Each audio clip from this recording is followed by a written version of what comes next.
Gue tidur, gue masuk, nah si Ina itu tidur satu ranjangnya sama gue. Biasalah cuci kaki segala macam, gue tidur.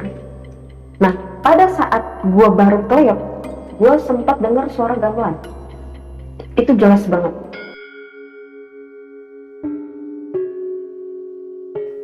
Tapi mata tuh berat banget, mata tuh berat. Jadi gue nggak ngeliat sosok perempuan tuh mukanya kayak apa. Yang gue lihat hanya sosok perempuan menggunakan selendang dan dia memainkan selendang.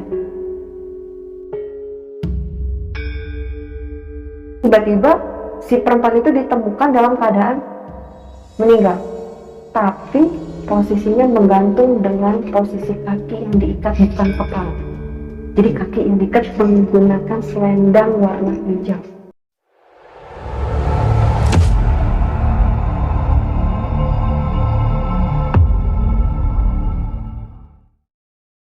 Assalamualaikum warahmatullahi wabarakatuh. Balik lagi bareng gue, Refdiko. Dan pada kesempatan kali ini, gue telah kedatangan seorang narasumber yang akan menceritakan pengalaman mistis yang pernah ia alami. Penasaran sama siapa narasumber di sebelah gue? Langsung aja kita kenalan sama orangnya. Halo Mbak Rama. Halo Mas. Kabar gimana nih Mbak? Alhamdulillah sehat. Sehat ya Mbak ya? Udah lama nih kita nggak ketemu nih ya. Akhirnya sekarang bisa ketemu lagi nih. Oke, dan pada kesempatan kali ini, lu mau menceritakan pengalaman mistis lu yang mana nih Mbak? Oke, di kesempatan kali ini gue akan menceritakan tentang pengalaman horor gue pada saat gue nginap di salah satu kota di daerah Jawa Tengah, yaitu Yogyakarta, yang bisa dibilang gue diteror kali ya Mas ya, dengan sosok sinden. Sinden? Ya. Oke, kalau boleh tahu ini kejadian tahun berapa Mbak? Ini kejadian tahun 2016 Mas. 2016? Iya. Oke, ditahan dulu untuk ceritanya Mbak ya. Siap Mas. Oke, sebelum kita masuk ke ceritanya, lagi-lagi gue mau mengucapkan banyak-banyak terima kasih untuk kalian semua yang telah mensupport kami sampai detik ini. Semoga dilancarkan rezekinya dan dilancarkan juga segala urusan kalian. Dan buat kalian yang baru mengunjungi channel ini, jangan ragu untuk langsung subscribe, like, komen, dan share sebanyak-banyaknya. Agar kami makin semangat menyajikan kisah-kisah horor lainnya di tengah kesibukan kalian. Gue rasa cukup, langsung aja kita masuk ke ceritanya.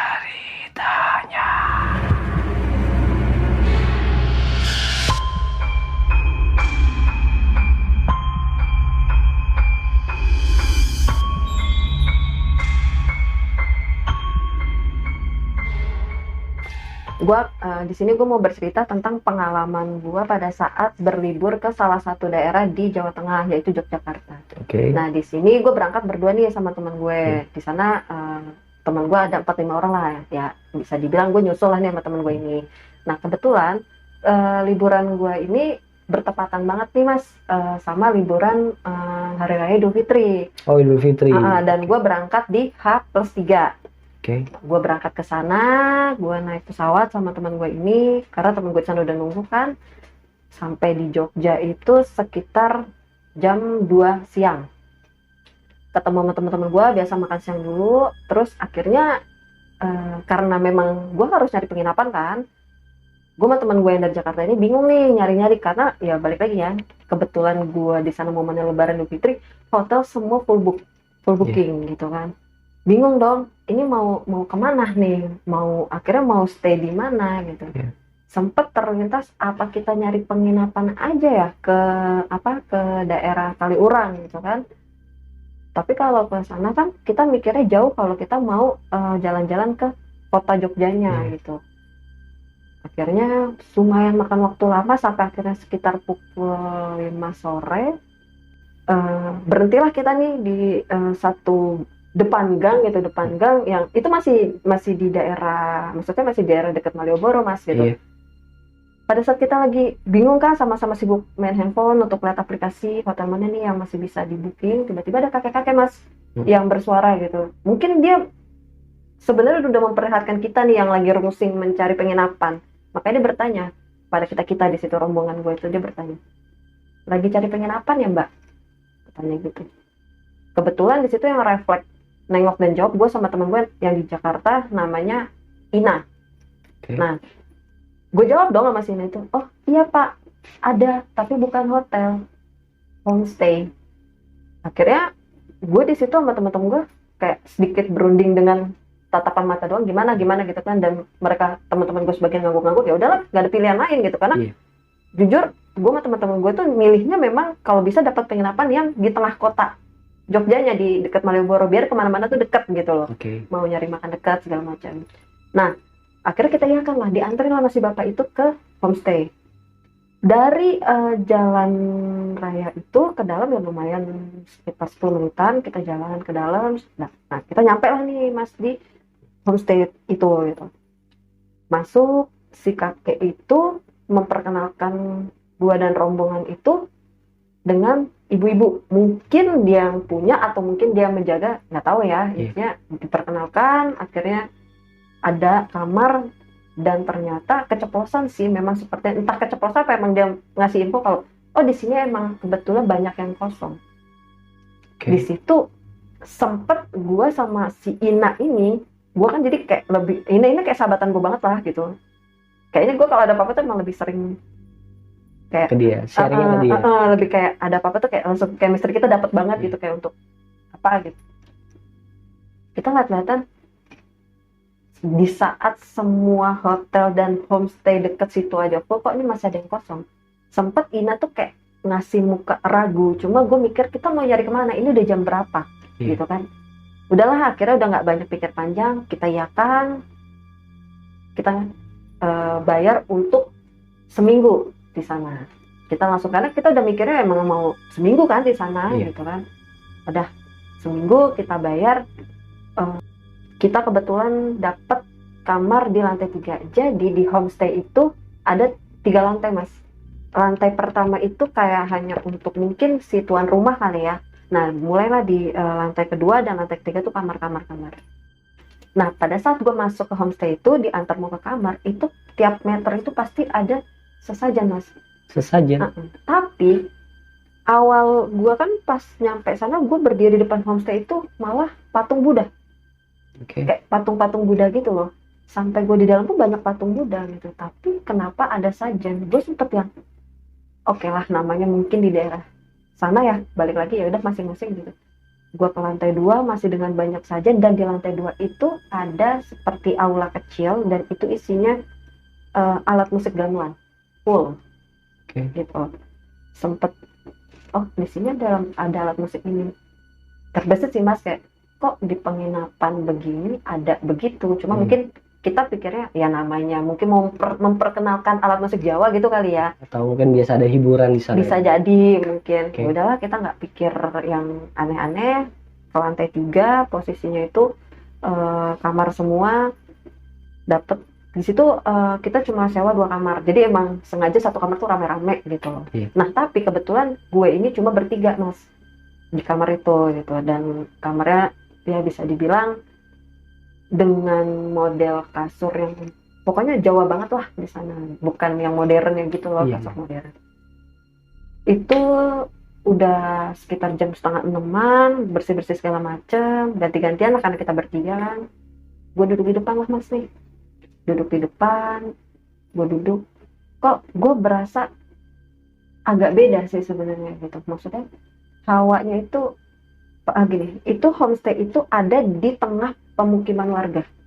Harusnya suasana biasa aja dong dan rame, apalagi gangnya itu nggak gang yang luas, gang kecil, bisa dibilang ya muat 2 motor beda arah ya gitu. Ya, bisa dibilang harusnya sih nggak sunyi ya, tapi nggak tahu kenapa gue berasa di situ kok sunyi gitu, beda gitu. Tapi mungkin karena gue capek atau gimana, karena maghrib gue masuk kamar lah. Pada saat masuk kamar, teman-teman gue yang 2 ini sudah selesai bersih-bersih, gue terakhir bersih-bersih.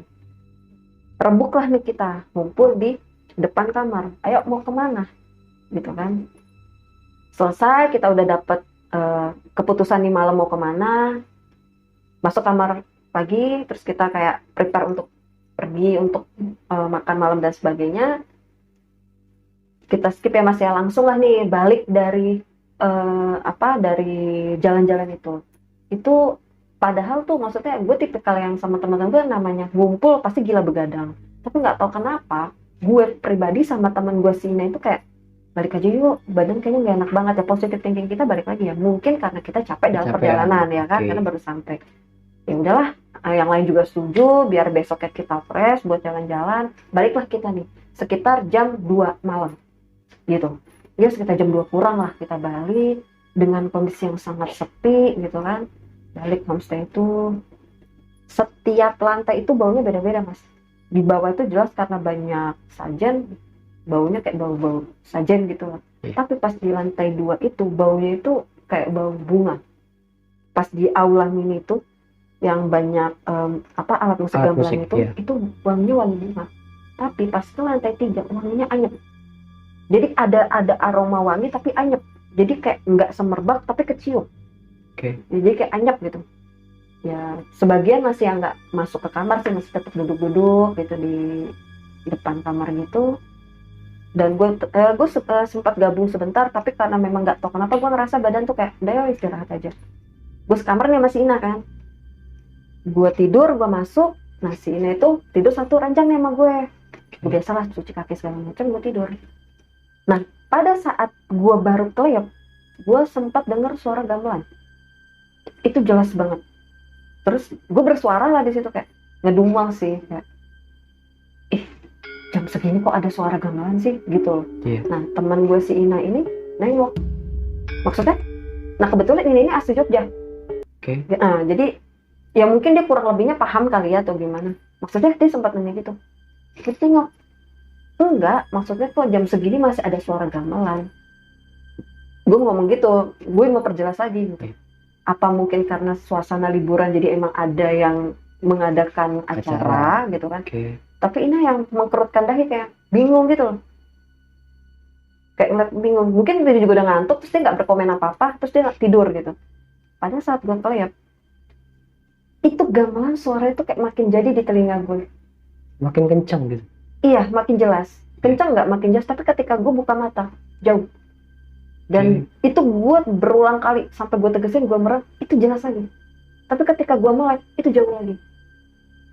Akhirnya nggak tahu kenapa gue setelah gue habis penegasan itu, mata gue tuh kayak orang kasir gitu, kayak mungkin gue ngantuk kali ya. Gue ngantuk, gue ngeliat ada sosok berdiri sedang menarik. Jadi gimana sih, kayak kita mau merem, kita kan masih bisa ngeliat bias gitu ya, bias keliling kita gitu. Itu ada sosok cewek tuh narik, dia narik dengan selendangnya begini, tapi dia hanya menggerakkan tangan satu dengan selendangnya. Itu tepat di depan gue. Jadi jaraknya ini gue tidur, dia tuh kayak di kaki gue gitu. Jadi dia kayak sambil ngeliatin gue gitu, sambil ngeliatin selendangnya itu.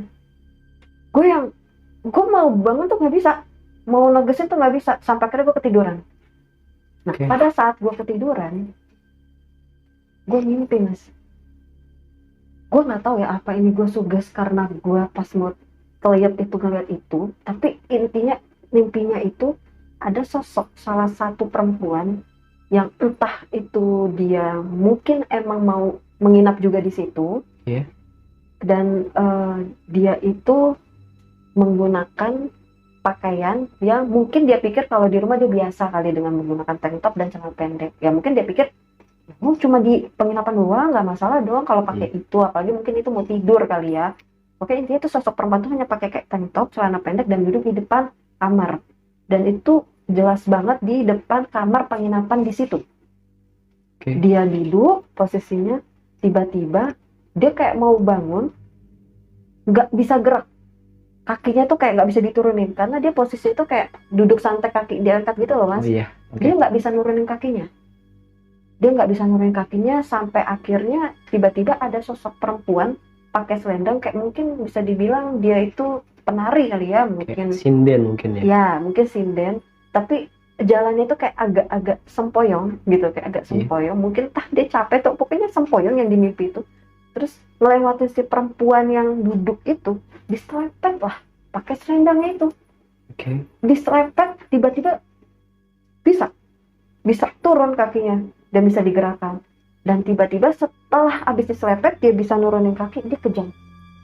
Iya, di mimpi gue itu si perempuan itu kejang sampai akhirnya berbusa.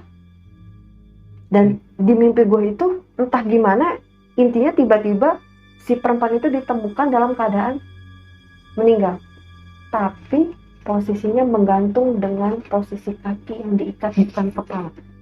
Jadi kaki yang diikat menggunakan selendang warna hijau, sama seperti yang dipakai si penari ini. Pada saat dia melepet kakinya itu, yang gue lihat ya di mimpi itu ya. Jadi entah gimana yang namanya mimpi ya Mas ya, intinya tiba-tiba ditemukan sama orang penginapan itu, ceritanya tuh di mimpi itu dengan kondisi seperti itu, dan mata dalam keadaan kebuka, melotot, tapi Anjir. posisinya yang diikat kaki. Nggak lazim lah ya. Iya, dan itu tiba-tiba setelah gue ngelihat jelas di mimpi itu si sosok perempuan tuh melotot dalam keadaan tergantung kakinya, gue kebangun di situ. Gue kebangun, gue yang ada apa, gue mimpi itu.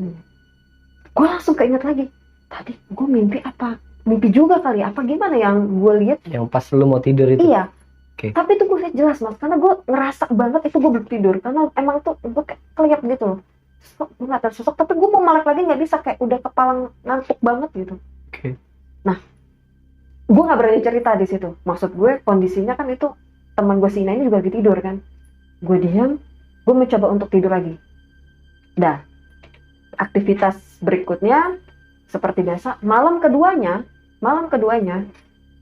gue kebetulan memang kita ada schedule yang gimana caranya kita jangan pulang lebih dari jam 2 karena capek belajar dari hari itu, karena capek banget kan, kita baru balik jam 2 gitu, terus jadi istirahatnya kurang, malah nggak enak liburannya. Baliknya kita nih jam 12:30 sampai sana. Seperti biasa, sampai sana kita masih main kartu, masih bercanda, nggak tidur sih, nggak langsung tidur nggak. Tapi di jam yang sama sekitar jam 2-an, gue dengar lagi suara gamelan itu. Kedengeran lagi? Ada gamelan. Dan gue, kalau nggak salah itu gue lagi main kartu juga deh. Jadi pas gue lagi main kartu, gue ketawa, gue langsung diam gitu. Dan anehnya tuh teman-teman gue biasa aja. Ina yang ngehin. Ina tuh yang langsung megang kaki gue, karena Ina duduknya samping gue. Padahal malam pertama Ina tuh sempat bingung pas gue bilang, kok ada suara gamelannya jam segini? Dia sempat nggak percaya lah ya. Seolah-olah, karena dia mempertandai kayak, apaan sih lo kayak gitu. Tapi itu dia kayak langsung respon ngeliatin gue gitu. Terus gue yang liat-liatan sama dia, tapi mereka, teman-teman gue yang liat, tetap asik. Dan gak terdistract sama kondisi gue sama Ina pada saat itu ya. Terus gue sama Ina yang liat-liatan, kayak, lu denger juga gitu. Ina tuh cuma ngangguk doang. Terus gue yang ngasih syarat, udah, masing-masing aja gitu. Udah gitu kan. Lanjut main.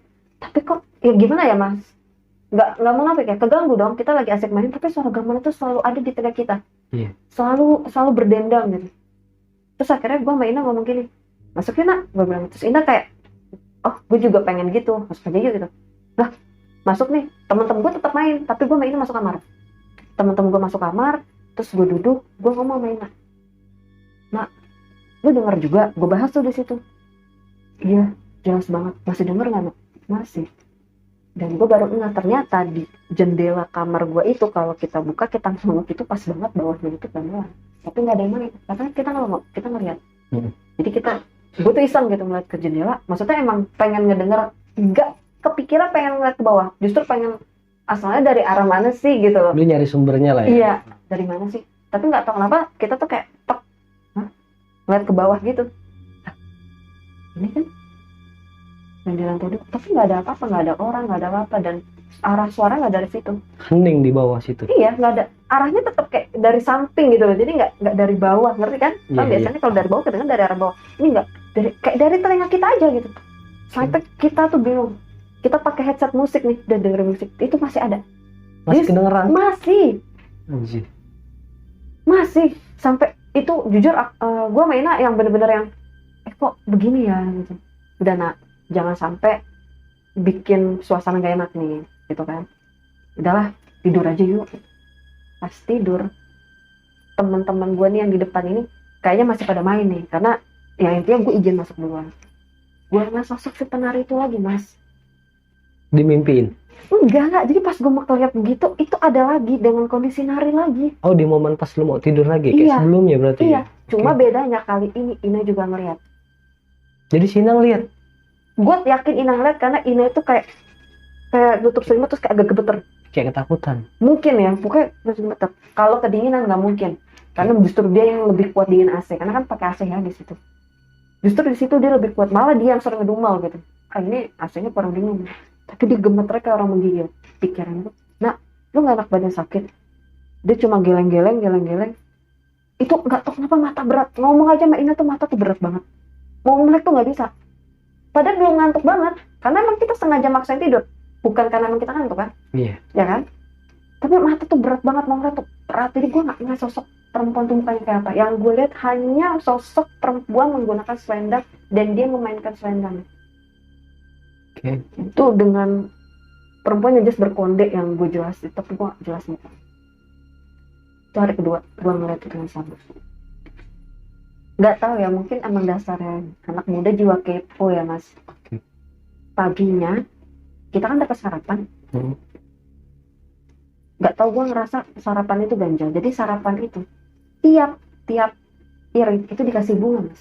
Gini loh, kalau bicara pemanis, kenapa ditaruh di pinggir jadi tengah? Iya. Ya dong, pemanis makanan harusnya ditaruh. Ini di pinggir mas. Dan warnanya itu tidak sama, beda. Dan lu percaya gak mas, warna gue sama Ina sama. Yang lain nih warnanya kuning, putih, pink, merah. Gue warnanya ungu busuk. Tau ungu busuk? Ungu yang Iya. udah gelap banget. Oke. Ungu gelap gitu. Jadi kayak udah ditentuin di kamar ini. Jadi setelah makan kan ditaruh di luar. Itu gue perhatiin, kan masih ada sisa bunga, nggak begitu bunga dimakan. Iya. Bunganya ini. Kok gue mainnya bunganya sama. Terus si Ina ngomong, ih emang susah ces kental. Dia malah nggak, wah emang dasar ces kental dikasihnya Iya. sama. Tapi gue di situ malah nggak kesana pikirannya. Ada apa? Kenapa gue sama ini dikasih ini?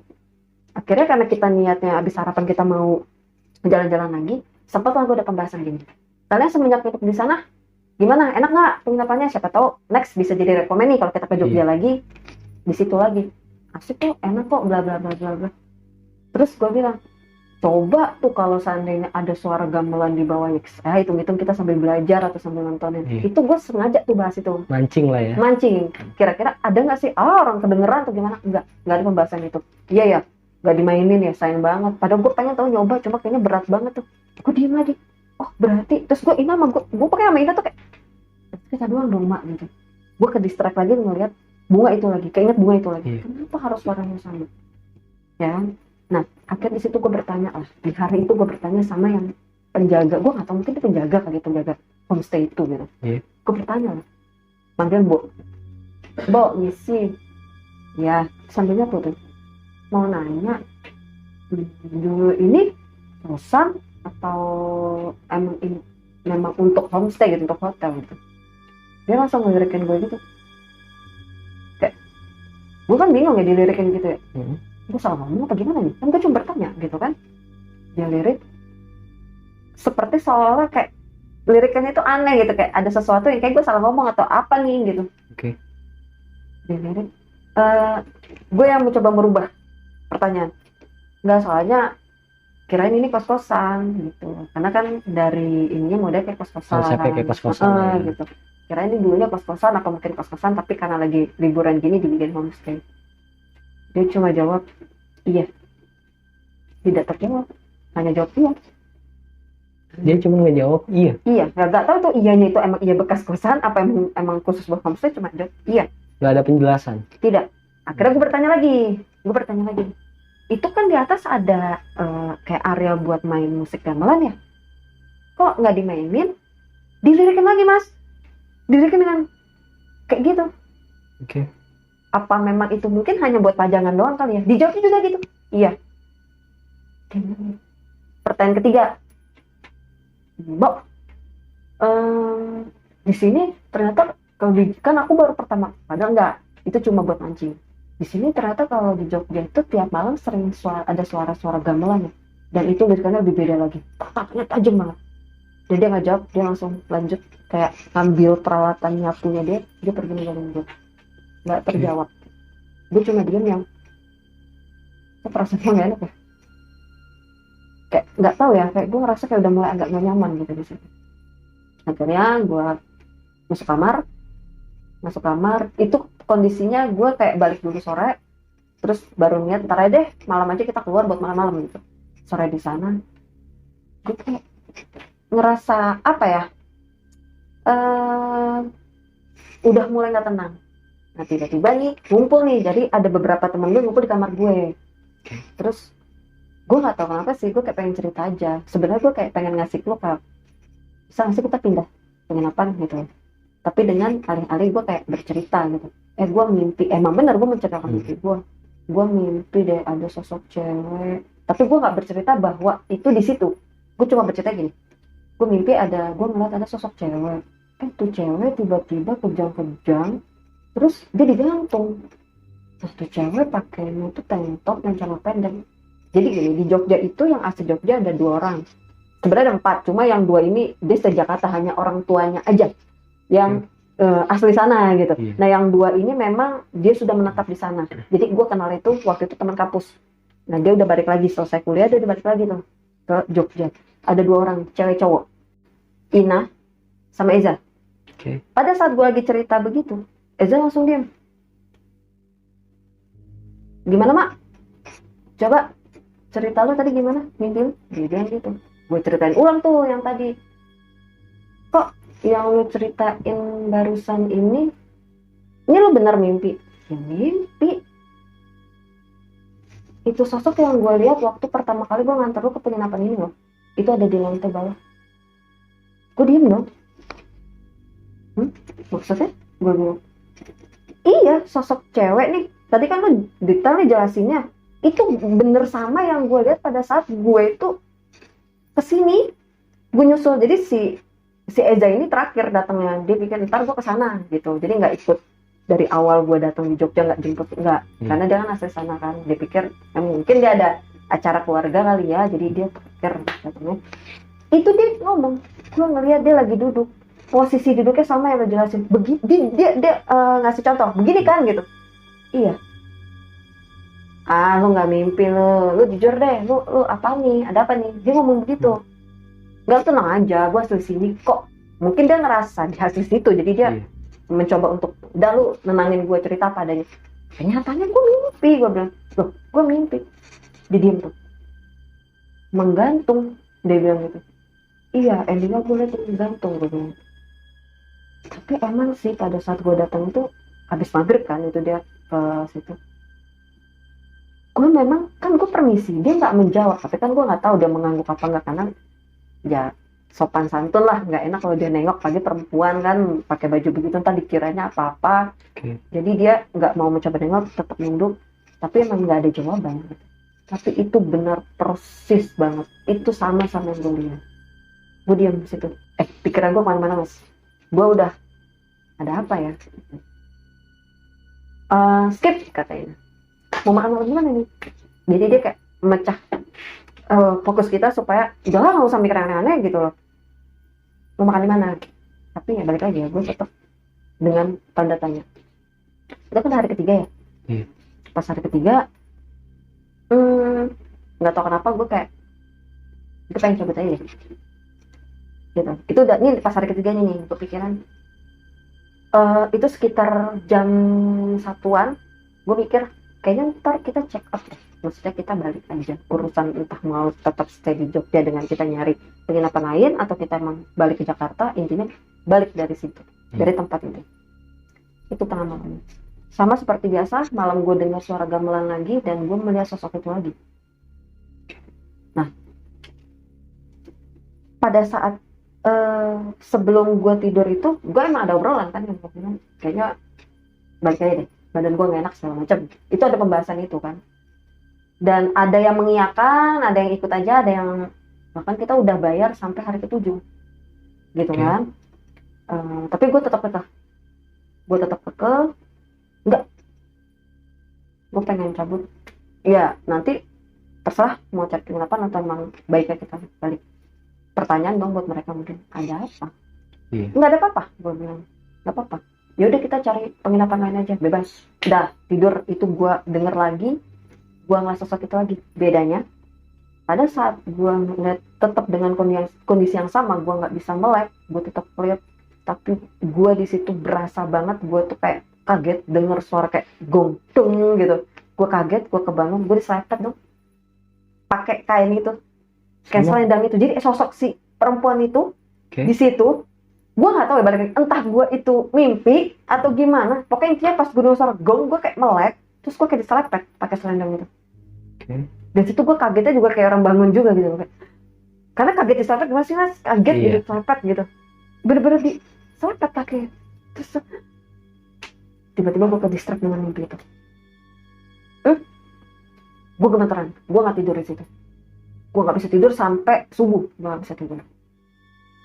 Gue udah bingung, teman-teman gue nyenyak semua tidurnya, gue nggak ada teman ngobrol untuk untuk ngebantu gue nih di saat gue ketakutan gitu. Wah itu gue random banget, bener-bener random, dan gue cuma bisa berdoa di situ, lindungin gitu, apapun itu lindungin aja gitu.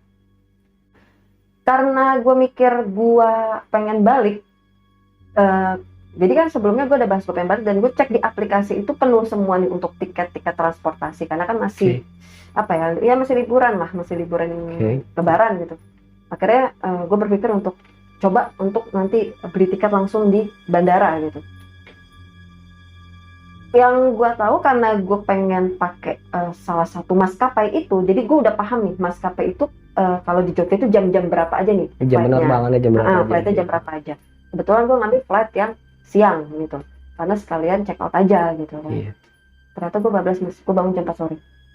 Tiduran? Iya, dan lu percaya nggak, satu rombongan gue jam 4 sore semua. Jadi kita melek semua. Jadi maaf ya, seolah-olah kayak dibikin supaya kita melanjutkan menginap di sana dong. Iya. Iya dong, karena udah jam 4 sore kita mau kemana? Emang sih masih jam segitu, cuma untuk nyari penginapan nggak mungkin banget jam 4 sore.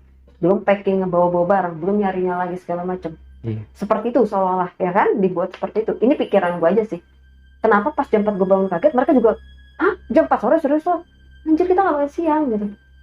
Terus sarapan juga angus kan? Biasanya kita mau secapek apapun, jam 7 pasti bangun. Namanya kita niatnya buat traveling.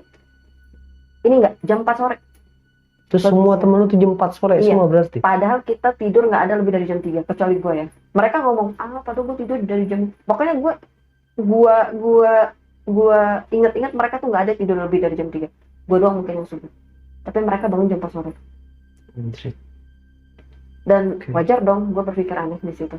Kenapa semuanya, minimal ada 1-2 lah yang enggak. Ini semuanya bener-bener pas gue, jam 4 sore, samping semua pada, serius pak, serius gitu. Akhirnya, coba kamar samping kurang ajar kita nggak dibangunin. Ternyata mereka juga pada bangun. Baru pada bangun juga? Baru pada bangun. Mereka juga kawan kabut, kaget, kirain lu pada bangun dan lu udah jalan dulu segala macam. Kita baru bangun semua. Bingung dong. Salah satu teman gue yang di kamar lain ngeletuk, cabut yuk. Mungkin dia juga udah ngerasa nggak enak atau gimana. Cabut yuk. Tetap aja cabut nekat gitu kan. Terus gue bilang, mau kemana? Kalau mau balik, kita yang ada gelandangan, karena kita nggak dapat transport apapun untuk balik ke Jakarta. Kalau mau nyari penginapan, cari dari sekarang. Mau di mana? Gue bilang gitu. Iya juga ya. Ini lagi liburan, pas full. Gitu kan. Tapi gue pribadi sebenarnya takut banget untuk melanjutkan menginap semalam lagi lah, setidaknya gitu di sana. Mau nggak mau, menginap lagi lah kita di sana. Tapi dengan kondisi kita malam itu hanya keluar makan sebentar, jam 9 udah balik. Karena kita harus packing. Iya. Jam 9 kita baru nggak ada tamu selain kita, kecuali ada satu bapak-bapak yang seolah-olah hanya duduk ketika kita pulang sama ketika kita pergi. Logika gini. Pada saat kita baru balik tengah malam abis jalan nongkrong di Malioboro, itu bapak-bapak nggak ada. Tapi ketika kita keluar kamar, kayak, gue keluar kamar dulu, mungkin ada yang mau ngerokok, atau mungkin hanya sekedar pengen duduk-duduk juga, entah tuh main kartu atau apa, bapak-bapak itu ada. Wajar nggak kita berpikir bahwa kok orang ini nongol ketika kita mau keluar sama ketika kita sampai gitu. Iya. Gitu loh. Jadi udah kebanyakan netting bang di sana. Udah yang terus si bapak-bapak ini kita selalu berusaha untuk ramah, karena kita sadar kita orang, sebagian ada orang luar ya, maksudnya bukan asli daerah situ. Kita sadar kita ada tata krama, kita tegur, tapi dia flat, dia mukanya ke bawah lurus. Gue sih yang terlalu merhatiin banget muka si bapak itu kok flat, karena ketika misi pak sengaja gue melihat tidak seperti teman-teman gue permisi tapi nunduk. Gue mencoba untuk melihat si bapak itu emang mukanya flat, kayak nggak ngerespon apa-apa gitu. Tidak, bener-bener flat. Malamnya, yuk tidur, belajar. Kemarin kita udah kesiangan, jangan sampai kesiangan lagi. Jam 11 kita udah masuk kamar masing-masing. Nggak tahu ya kalau di teman gue itu di kamar satu lagi masih pada bangun. Yang jelas gue bilang, tidur. Gue belum ngantuk, tapi gue tidak ngeliat alhamdulillah nggak ngeliat si Den itu lagi. Tapi gue masih mendengar suara gamelan. Dan di malam itu gue dimimpiin si bapak itu, seolah bapak itu nangis dan dia bilang, anak saya mati di sini. Anaknya mati. Si bapak yang gue lihat itu ya, Iya. kan gue nengok, gue jelasin mukanya, dan itu ada di mimpi gue. Anjir. Anak saya mati di sini. Pertanyaan gini, kalau kita mengkaitkan itu anaknya, bapaknya mati juga bang. Iya. Terus bapak kalaupun masih hidup dia ngapain di sana? Dan kenapa ditegur dia seolah-olah tidak mau menyapa balik? Itu pertanyaannya, maksudnya dalam benak gue di situ. Karena gue hanya dimimpin itu. Jadi dimimpin, anak saya mati di sini, anak saya mati di sini, anak saya mati tergantung di sini, anak saya, pokoknya itu mulu yang keluar di mimpi itu. Sampai akhirnya gue kebangun itu jam 3. Jam 3 gue kebangun, suara gamelan lebih benderang di telinga gue, lebih jelas di telinga gue, sampai gue stres bang di sini. Ya Allah, suaranya jelas banget di telinga ini. Gue takut, gue mencoba untuk, gue nggak mau merem karena gue takut melihat sosok itu lagi. Gue nggak mau merem, gue harus merem. Gue sampai cuci muka. Sampai cuci muka, gue selesai, gue duduk di kasur, teman gue masih pada tidur, gue diam, gue situ baca doa sebisa gue aja, karena gue udah kekeh gak mau tidur. Karena kalau tidur gue takut, gue udah sugesah takut bangun siang lah, dan takut juga ngeliat ada sosok cewek itu lagi. Gue diam, gue dengar suara ada perempuan yang berdendang, bersenandung. Iya, bersenandung kayak sinden. Itu suaranya itu halus tapi jelas. Dan gue lupa sih, tapi pada saat itu gue ingat ada kata-kata yang gue ingat pakai bahasa Jawa. Gue tanya lah sama Ina, karena Ina kan orang situ. Tahu nggak mas artinya apa katanya? Kamu mati, kamu mati, kamu mati. Tapi pakai bahasa Jawa. Gue nanya, nah artinya ini apa sih? Lu kenapa nanya itu? Ngeri banget ya ngomong. Iya, gue cuma nanya. Lu dimimpin lagi ya? Alasannya gitu. Gitu kan. Serius lu? Di situ artinya dia, kamu mati, semua mati, kamu mati, semua mati. Anjir. Arti Indonesia ya, tapi di situ gue dengernya Jawa. Hah?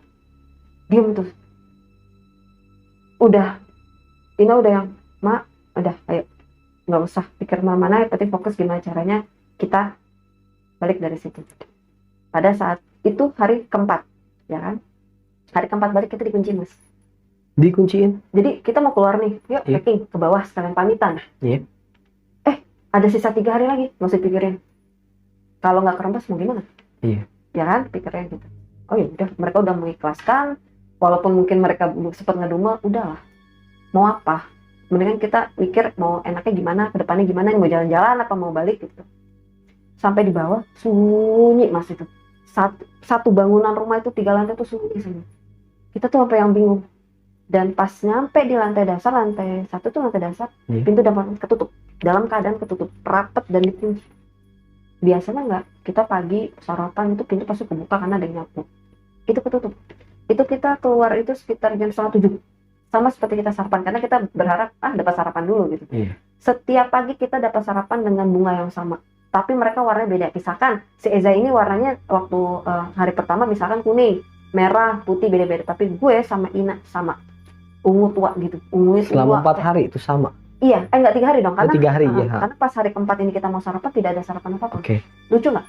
Kita nggak ada omongan kita mau balik.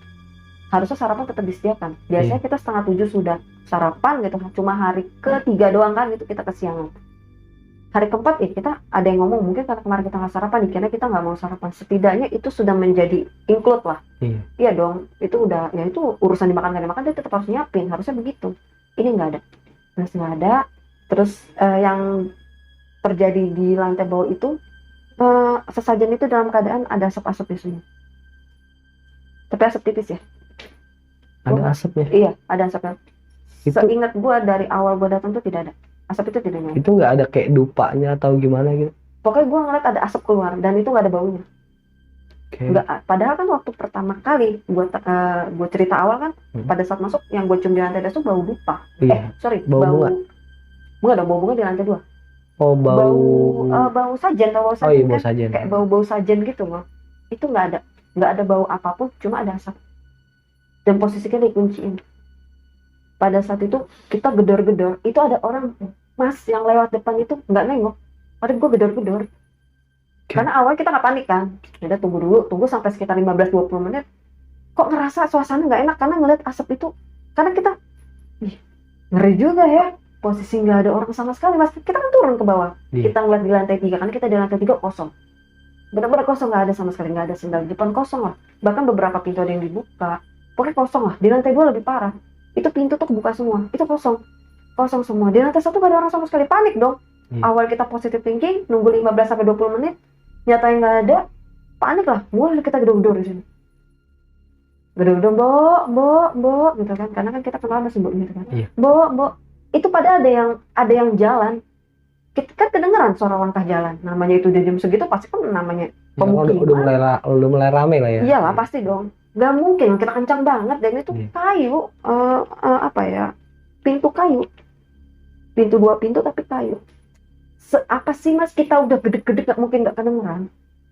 Itu bukan di pinggir jalan raya, itu kita panik paniknya, ya Allah, ini kenapa, ada apa gitu, sampai akhirnya pada saat kita lagi fokus gedor, salah satu teman gua ada yang lihat, astagfirullahaladzim, jadi kita kan agak mencari, maksudnya dirinya tuh nggak dempet-dempetan, nggak ada yang duduk, nah kebetulan ada yang deket tangga nih, duduknya itu nggak duduk sih, kayak nyender gitu loh, nyender gitu karena capek kan teriak-teriak, bo, dia nyender tuh karena tangga naik ke atas.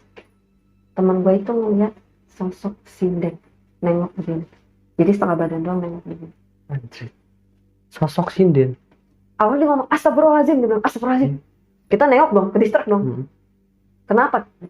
Pikiran gue simbok kayak dia kaget, ada simbok kayak gitu. Jadi gue ngeliat dia nyebutnya nggak sinden, dia ngeliat gue ngeliat cewek pakai baju sinden. Baju penari dia ngomongnya. Gue ngeliat cewek kayak baju itu loh yang nari-nari itu loh, ya mungkin dia panik kan, itu loh yang nari apa? Itu loh yang kalau orang Jawa nari-nari itu loh yang pakai selendang sinden. Ada yang nyelotok gitu kan teman-teman. Ah iya itu kali itu, serius ada itu tadi gue lihat, serius itu selendangnya warna hijau.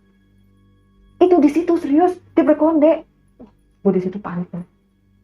Kenapa gitu kan? Gue yang makin ciut dong, makin gedor lagi. Bo. Akhirnya ditarik kami Ina. Rahma, sini kumpul semua. Doa yuk sebisa kita. Doa. Biar sama-sama enak. Karena kita mikirnya udah yang gampang. Ayat kursi aja bareng-bareng kita kuatin. Ayat kursi lah kita baca bang. Kita baca mas, ayat kursi kita kuatin. Tiba-tiba pintu kebuka. Nggak kebuka. Itu ngehnya itu salah satu teman yang kita goblok Pak, dikunci ternyata. Coba nggak mau gini loh, itu kan kita sempet ngedorong, sempet kita debatin, nggak usah banyak debat, keluar dulu, debatnya di luar.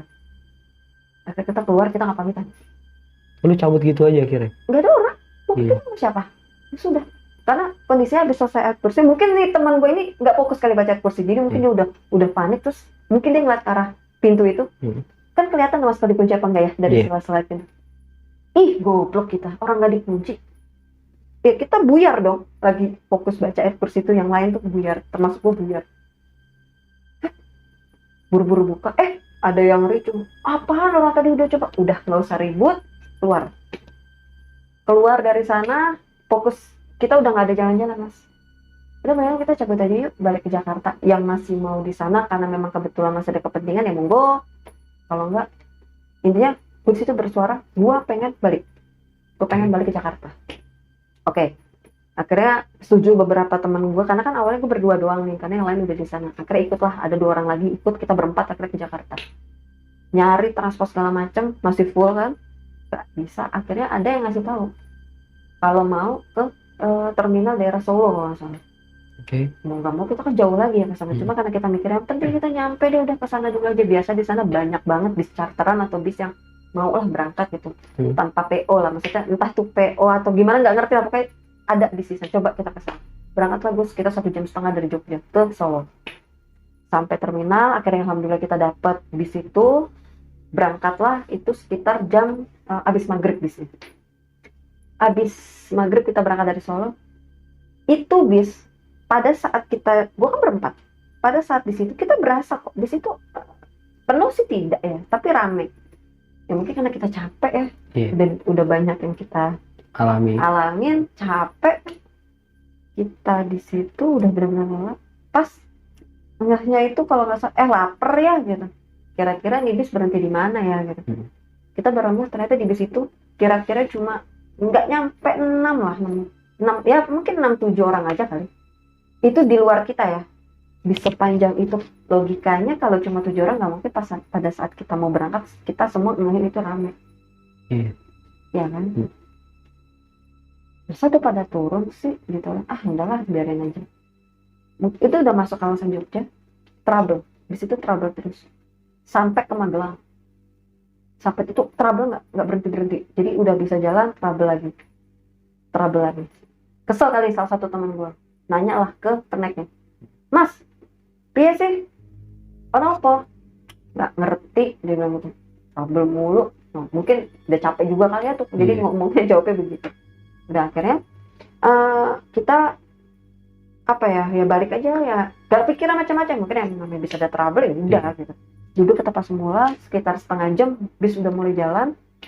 Itu masih belum keluar dari Jogja. Ya paling per 15 menit atau 10 menit itu mati itu bis. Kayak mogok gitu. Kadang nggak mogok tapi berhenti kayak trouble, nggak tahu trouble-nya. Kita balik, kita masih duduk santai, nahan lapar. Kita tuh berapa tuh nahan lapar kan kita belum.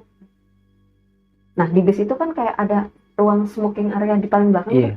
Berarti kan itu di luar bangku penumpang ya. Ya kan. Itu sekitar sudah jam berapa ya? Jam berapa?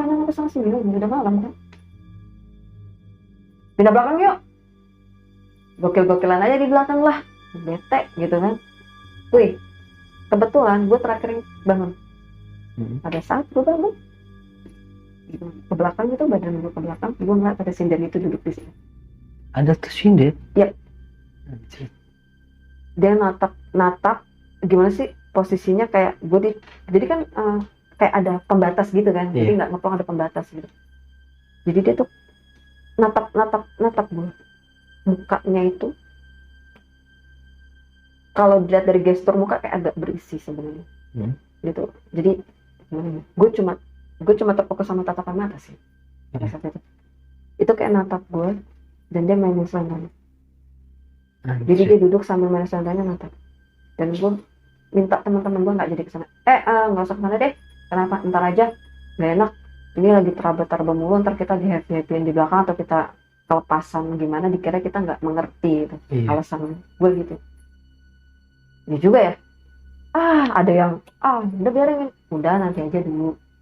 Pas duduk. Itu bis akhirnya memutuskan untuk kita nggak bisa berangkat ke Jakarta. Akhirnya penumpang sebagian kayak ada salah satu penumpang yang kenapa sih kayak mungkin dia menggerutu gitu. Dan anehnya kenek itu jawab gini, nggak tahu nih, nggak biasa-biasanya, kayaknya ada yang aneh atau apa ya, dia bilang intinya kayak ada sesuatu nih dari salah satu penumpang di bis ini. Diem. Kita berempat diem dan natap ke gue semua, nggak tahu kenapa kayak diem. Mungkin mereka gini, maksudnya kita mah mungkin gitu kali ya. Terus gue yang diem. Gue ingat yang gue lihat itu kan ada sih sosok sinden itu lagi. Gue diam, gue yang panik, gue berusaha untuk jangan sampai mungkin bodo amat lah tuh si kenek itu paham itu mungkin ada sesuatu dari kita, tapi kalau bisa penumpang jangan tahu gitu. Jadi kita stay cool aja, biasa aja. Kita matang biasa aja, disuruh turun lah. Pada saat turun, kenek itu kayak mau ngasih clue, tapi karena ada banyak penumpang kayak cuma ya ayo hati-hati. Tapi anehnya ngomong gitu ketika rombongan gue sama temen-temen yang turun. Jadi sebelumnya enggak? Dia sebelumnya kan yang turun nih, enggak, dia nggak ngomong. Pas gue tengah-tengah nih, intinya gue kayak tengah-tengah, belakang lagi masih ada penumpang. Itu pas gue turun, ya hati-hati. Tapi pas gue ya gue pikir emang mau ngomong hati-hati. Tapi pas penumpang belakang juga turun, tidak juga bilang. Sama seperti penumpang yang duluan tadi, sebelum rombongan gue turun. Berarti cuma rombongan lu doang yang diwanti-wanti gitu ya? Sepertinya begitu, yang gue ngomong begitu. Ya nggak tahu juga ya, apa mungkin emang dia pengen ngomong sekali doang, tapi nggak tahu ya. Gue udah mikirnya, kok ini kayak apa ya, kayak ya warning lah buat gue sama teman-teman gue. Akhirnya ini gimana nih, kita masih di sini. Terus si supir itu ngomong, nanti kita kita apa sih namanya kalau ada charter, nanti kita minta tolong bis lain untuk nyarter sampai ke terminal berikutnya, nanti bantu, nanti saya ngomong sama supir bis, nanti kita cariin dulu ya. Oke. Sempet nunggu agak lama, kita di bawah, dapet bis satu lagi, kita masuk, gue duduk, gue berasa kayak gue tuh kayak keluar dari dimensi pada saat gue naik bis itu, kayak gue kerasa kayak ngeplong gitu pas naik bis yang kedua ini. Iya. Kayak ngeplong gitu sih rasanya tuh, kayak shock gitu, kayak ngeplong. Akhirnya jalan, alhamdulillah nyampe, gue nggak tahu tuh di pemberhentian apa namanya, intinya kita dianterin ke bis PO untuk menuju ke Jakarta. Itu sih, jadi ya apa ya, sebenarnya sampai detik ini tuh kayak ada apa sih sampai ngikutin Masih itu. bertanya-tanya ya. Iya. Mbak, ya? Kayak apa ya, gak tahu entah karena memang dari ada yang salah dari kitanya, apa memang ada sesuatu juga dari penginapannya, ya alam ya gitu. Itu sih Mas pengalaman horor gue dan teman-teman gue selama liburan di sana di Jogja itu. Oke, Mbak. Gokil sih cerita lu ya, Mbak ya. Oke, tapi dari cerita yang lu bawain ini, gue ada beberapa pertanyaan nih, Mbak ya. Oke, salah satu pertanyaannya nih, dari kejadian yang lu alami pada saat lu di penginapan, lu kan dapetin teror kayak suara gamelan, terus ditampakin sosok sinden. Nah, ada beberapa momen kayak lu pas lagi keluar nih, kan karena memang nggak stay di penginapan aja kan. Nah, pada saat lu keluar, lagi jalan-jalan nih, ngalamin gangguan juga nggak sih, Mbak? Apa itu dari kayak suara gamelan masih kedengeran, atau kayak sosok sinden itu nongol lagi? Enggak. Enggak. Jadi intinya gue kalau untuk dengar suara gamelan dan melihat sosok itu selalu di jam yang sama Mas, yaitu jam 1 ke bawah ya bilangnya, apa ke atas? Ke bawah. Jadi monoton di jam-jam segitu aja, nggak pernah lebih atau kurang dari jam segitu. Intinya di antara jam-jam 2 jam 3 itu aja. Dan selalu. Lokasinya selalu di pas pada saat lu lagi di penginapan. Iya, di kamar gue malah. Iya. Oke. Pertanyaan berikutnya Mbak ya. Lu kan sebelumnya kan ngelihat sosok bapak-bapak nih. Yang gak lama dari situ masuk ke mimpi lu, ke bawah di mimpi nih. Lu dimimpiin yang dimana itu bapak-bapak menegaskan kalau anaknya mati di situ. Nah, setelah lu dapet mimpi kayak gitu, lu masih ketemu lagi gak sih sama sosok bapak-bapak ini? Enggak melihat lagi. Padahal selalu ada gitu, entah kita yang mau sarapan turun ke bawah atau kita balik dari luar gitu ya, tapi itu enggak. Setelah itu enggak. Setelah lu dimimpiin udah nggak ada lagi. Iya, betul. Seolah-olah kayak pesannya udah disampaikan ke lu mungkin ya. Iya. Seperti itulah intinya. Dari setelah mimpi itu tidak melihat lagi sosok bapak itu di tempat biasa dia duduk dari awal kita datang ya. Iya. Sampai akhirnya sampai setelah mimpi itu nggak ada. Itu. Oke. Pertanyaan terakhir nih Mbak ya. Dari semua cerita lu, dari runutan cerita lu, dengan apa yang lu alami, dengan apa yang Ina alami juga nih, endingnya tahu nggak sih Mbak, lu kenapa nih, faktor penyebabnya apa nih? Mungkin ini jadi pertanyaan besar buat penonton di rumah juga ya. Kira-kira gimana tuh? Kalau untuk pendapat gue pribadi ada sih, cuma nggak tahu ya ini apa hanya sebatas pendapat gue aja, apa memang benar realnya seperti itu. Jadi intinya mungkin kita tidak berhati-hati nih pada saat datang. Harusnya kan kita udah dikasih apa ya, udah dikasih kayak pada saat datang ngelihat banyak apa tuh namanya sesajen dengan aroma khas sesajen. Lalu pada saat ke lantai 2 dengan bau yang berbeda, dan di lantai 3 sama bau berbeda juga tapi lebih anyep. Jadi ada bau tapi tidak semerbak gitu. Beda di lantai, beda lah antara lantai 3, lantai 2 sama lantai 1. Tapi di lantai 1 dan lantai 2 ini baunya semerbak. Lantai 3 tidak, tapi ada wanginya, cuma anyep wanginya. Mungkin itu sebenarnya sudah menjadi apa ya, mungkin bisa dibilang warning kali ya, tanda-tanda alarm ya kan. Itu ada keanehan di situ, cuma Allah alam ya, nggak tahu juga ya apa memang itu perasaan gua aja gitu, nggak mau juga yang terlalu menyudutkan yang nggak bermaksud gitu. Tapi ini hanya apa ya, hanya pendapat gue aja gitu. Seperti itu sih.